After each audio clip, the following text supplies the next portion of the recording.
500 करोड़ रुपये अपने खर्च करके अपने दम पर जनगणना का कार्य मार्च महीने से शुरू करवाया में था। इन लोगों का एक तर्क हमको समझ में नहीं आता है कि जातीय जनगणना कराने से समाज में विद्वेष कैसे बढ़ेगा। जब आप गाय का सर्वे करा रहे हैं, बकरी का सर्वे करा रहे हैं, सूअर का करा रहे हैं, कुत्ते का करा रहे हैं, भैंस का करा रहे हैं, बैल का करा रहे हैं, बाघ का करा रहे हैं, चीता का करा रहे हैं, तो जातियों का सर्वे कराने में आपको जितना मुट्ठी भर लोग आज कब्जा किए हुए हैं, जिनकी आबादी कम है और उनकी भागीदारी सत्ता में ज़्यादा है।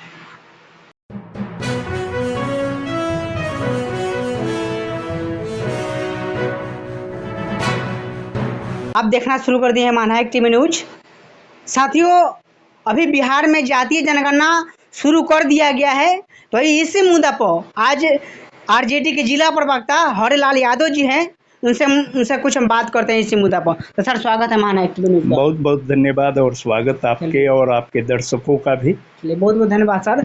सर, आज से कुछ महीना पहले ही जातीय जनगणना जब बिहार में इतना बेहतर तरीके से चल रहा था, लेकिन एकाएक जिस जातीय जनगणना को बंद कर दिया जाता है, और इस पर जानिए कि आज से 2 दिन पीछे हाई कोर्ट का आदेश आता है कि इसको आप जातीय जनगणना कर सकते हैं। तो आखिर रोक लगा था, तो क्यों रोक लगा था, एक बार हमारे तरफ दर्शक को बताइए। देखिए, इसके पहले बिहार विधानसभा में सर्वसम्मति से प्रस्ताव, दोनों सदनों से सर्वसम्मति से प्रस्ताव पास करके केंद्र सरकार को भेजा गया था कि बिहार में जातीय जनगणना कराया जाए। एक शिष्टमंडल भी, बिहार के तमाम राजनीतिक दलों का एक शिष्टमंडल भी माननीय प्रधानमंत्री से दिल्ली में जाकर के मिला और गृह मंत्री से भी जाकर दिल्ली में मिला, और इन लोगों ने माननीय नीतीश कुमार जी मुख्यमंत्री जी के अगुवाई में, माननीय उप मुख्यमंत्री तेजस्वी यादव जी, कांग्रेस के माननीय नेतागण, सीपीआई, सीपीएम और हम के भी उस समय जीतन राम मांझी जी साथ में थे, इस सारे दलों के नेताओं ने मिल करके माननीय प्रधानमंत्री जी से आग्रह किया था कि जातीय जनगणना कराना जरूरी है, कराया जाए। प्रधानमंत्री जी ने आश्वासन तो दिया, लेकिन उनके नीति और नीयत में खोट थी। उन्होंने एक 2-4 दिन बाद कहा कि संभव नहीं है, उन्होंने मना कर दिया। इस पर बिहार की महागठबंधन की सरकार ने 500 करोड़ रुपये अपने खर्च करके अपने दम पर जनगणना का कार्य मार्च महीने से शुरू करवाया। उसको लेकर के भारतीय जनता पार्टी के नेताओं को नागवार गुजरा, जबकि ये लोग प्रतिनिधि मंडल में शामिल थे। जब बिहार विधानमंडल में और विधान परिषद में जब ये विधेयक लाया गया था, उस समय ये लोग मतदान भी किए थे, पक्ष में थे, लेकिन इनका तो नीति नियत खोट है। ये लोग कभी नहीं चाहते हैं कि पिछड़ों, अति पिछड़ों, दलितों, महादलितों, आदिवासियों का उनका वाजिब हक मिले। ये लोग मनुवादी और सामंती सोच के लोग हैं।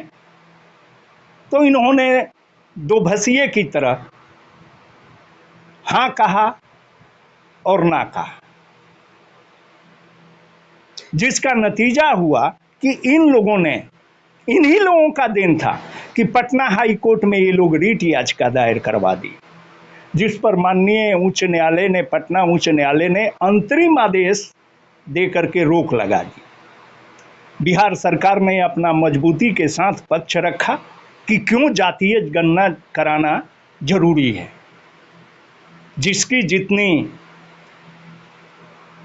जितनी भागीदारी, उसकी इतनी हिस्सेदारी, सत्ता में चाहे सरकार के संसाधनों में जिसकी जितनी आबादी ज़्यादा होगी, उसकी उतनी उसमें भागीदारी ज़्यादा होगी। इसी नीति और सिद्धांत पर चलते हुए बिहार की महागठबंधन की सरकार ने पहल शुरू किया और पटना उच्च न्यायालय में अपना पक्ष मजबूती से रखा।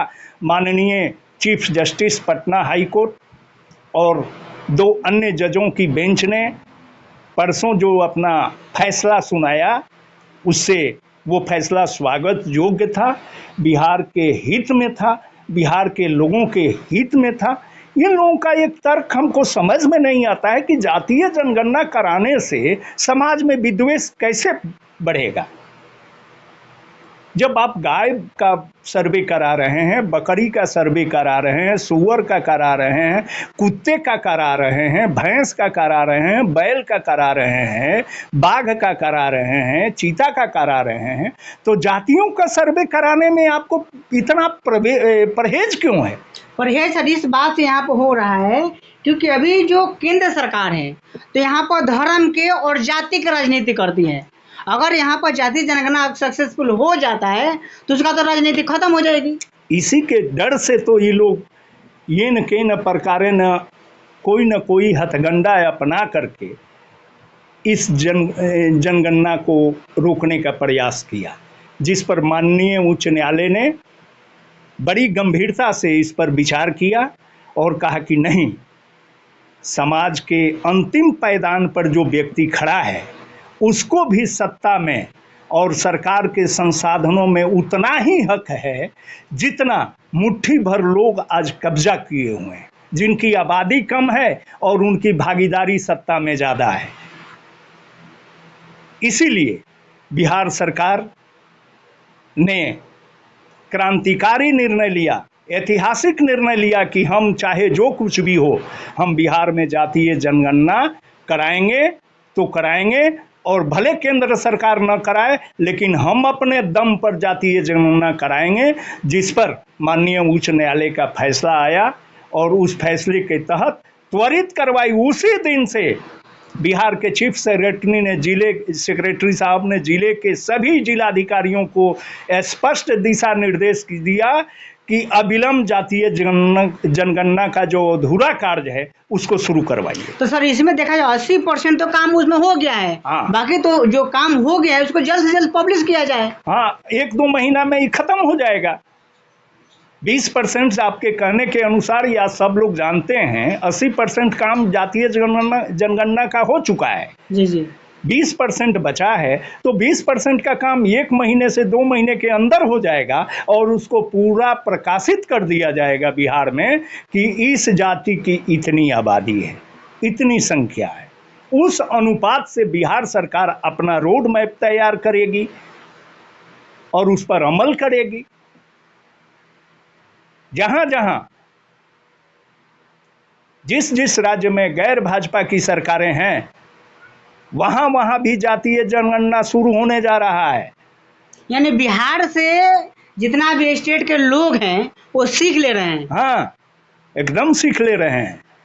भारतीय जनता पार्टी के नीति और नियत में खोट है। ये लोग नहीं चाहते हैं, इनका नीति और सिद्धांत ही रहा है और इनका चाल चरित्र रहा है कि समाज के शोषित, पीड़ित, उपेक्षित और वंचित समाज के लोगों को हमेशा दबा करके रखो।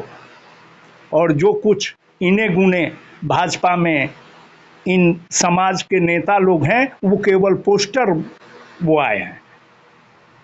अनुसूचित जाति का कोई नेता है तो केवल पोस्टर बॉय है, पिछड़ा वर्ग का कोई नेता है तो पोस्टर बॉय है। नंद किशोर यादव जी हैं बिहार में भाजपा के नेता, राम कृपाल यादव जी हैं बिहार में भाजपा के नेता। इन लोगों को हिम्मत है अमित शाह से और प्रधानमंत्री, गृह मंत्री और प्रधानमंत्री से बिहार के हित पर मजबूती के साथ पक्ष रखने का?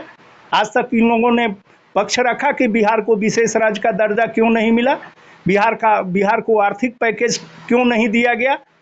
है हिम्मत राम कृपाल यादव और नरेंद्र यादव, ये क्या नंद किशोर यादव में बोलने की? ये नहीं बोलेंगे लोग, इसलिए कि ये लोग जानते हैं कि भाजपा में मेरी औकात क्या है। इसके वजह से लोग कुछ नहीं बोलेंगे, कान पकड़ करके बाहर कर देगा। समाजवादी विचारधारा के राम कृपाल यादव जी लोग रहे हैं, लालू जी के हनुमान कहे जाते थे, आज वहाँ चले गए मनुवादियों के शरण में चरण पादुका उठा रहे हैं। मंत्री थे पहले केंद्र में, उनको हटा दिया गया, नित्यानंद जी को ला दिया गया उनके बदले में। ये लोग तो अपमान सह करके भी उसमें रह रहे हैं, कोई दिक्कत नहीं है। लेकिन बिहार सरकार किसी भी कीमत पर जातीय जनगणना बिहार के शोषित, पीड़ित, उपेक्षित, वंचित, पिछड़े, अति पिछड़े समाज के हक और अधिकार को दिलाने के लिए जातीय जनगणना कराएगी और करा रही है। इसमें दुनिया की कोई ताकत नहीं रोक सकती। चलिए, बहुत बहुत धन्यवाद। तो साथियों, देखिए, मैंने सर से बातचीत किया कि जातीय जनगणना पर आखिर क्यों रोक लगा था, क्या मतलब कौन आदमी की जातीय जनगणना से दिक्कत है। मैंने सर से इस मुद्दे पर बात विचार किया। और पूरा बातों में आपका क्या राय है, आप कमेंट करके अपना प्रतिक्रिया दीजिए, क्योंकि आपका प्रतिक्रिया बहुत जरूरी है। ये वीडियो फेसबुक पेज पर देख रहे हैं तो वीडियो को लाइक फॉलो कीजिए, यूट्यूब चैनल पर देख रहे हैं चैनल को सब्सक्राइब कीजिए। मैं रजनी से भरती, नमस्कार।